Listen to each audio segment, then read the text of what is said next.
சங்கீதம் 14ஆம் அதிகாரம் 1ஆம் வசனம் முதல் 7ஆம் வசனம் வரை. தேவன் இல்லை என்று மதிக்கெட்டவன் தன் இருதயத்தில் சொல்லிக் கொள்கிறான். அவர்கள் தங்களை கெடுத்து அருவருப்பான கிரியைகளை செய்து வருகிறார்கள்.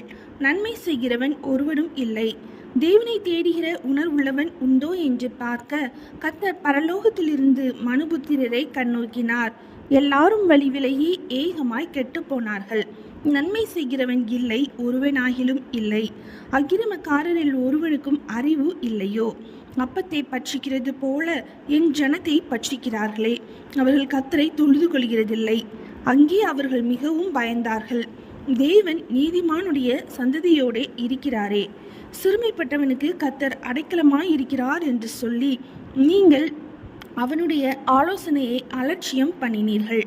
சியோனில் இருந்து இஸ்ரவேலுக்கு ரட்சிப்பு வருவதாக கர்த்தர் தம்முடைய ஜனத்தின் சிறையிருப்பை திருப்பும் போது யாக்கோபுக்கு களிப்பும் இஸ்ரவேலுக்கு மகிழ்ச்சியும் உண்டாகும்.